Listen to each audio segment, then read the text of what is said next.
What is the critical mistake made by all Western leaders in Middle East policy?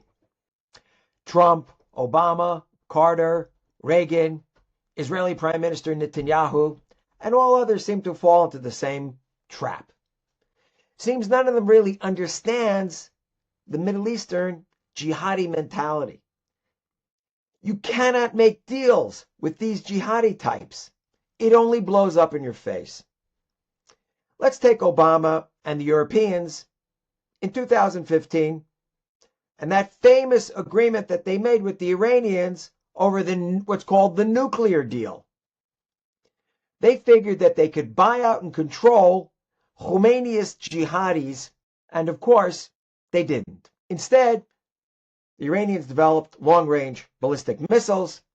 They armed their proxies, Hezbollah, the Houthis, Hamas, forces in Syria, Shiite militias in Iraq. And then, to top it all off, they violated the agreement. President Trump, nowadays, is going to take out Iran. I think that's the greatest thing in the world. It's about time. However, he's aligned with Turkish President Erdogan, who fosters neo-Ottoman imperialism and himself is a jihadi. He's less in your face, but we all know what he wants as the end game. President Trump believes firmly that he can buy out and control his Turkish friend. And how's he doing it? At the beginning, the Turks are going to be part of the International Stabilization Force in Gaza. They're going to work together for peace with the Palestinians. We know that the Turks are deeply embedded in Syria. That's a proxy regime of theirs at the moment.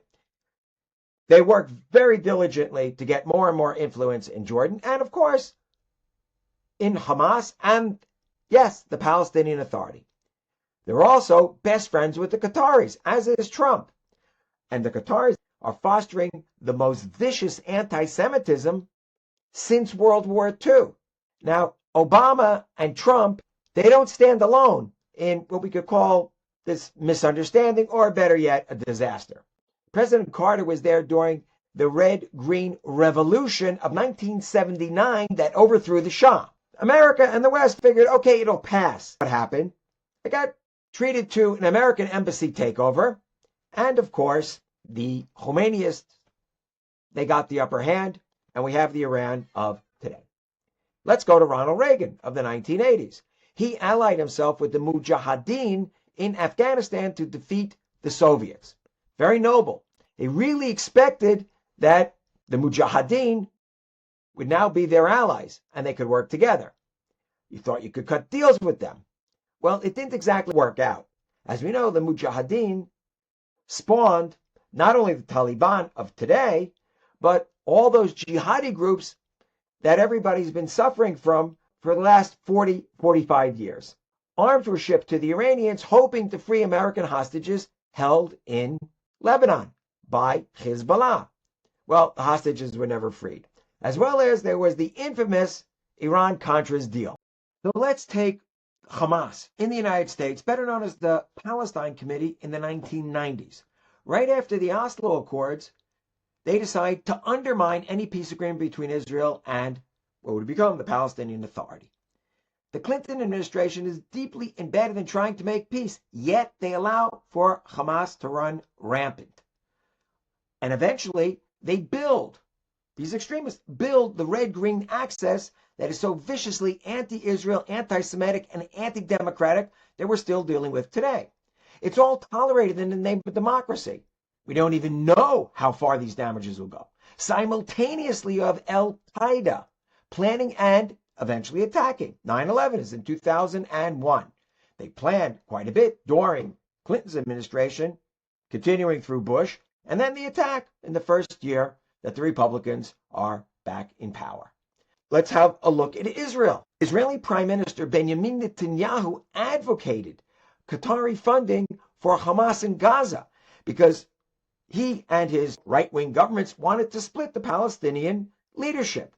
So they funded Hamas, believing firmly that they could control them and that the $2 billion at least that was funneled into them would be a good bribe that they would decide they would not attack Israel.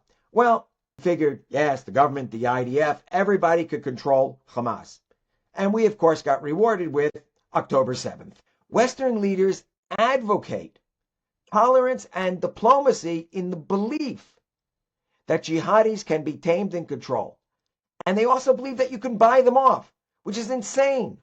Let's recall something. Jihadis are anti-Israel, anti-Semitic, anti-Christian, anti-Western democracy, and anti-women, misogynist. And that's just the start.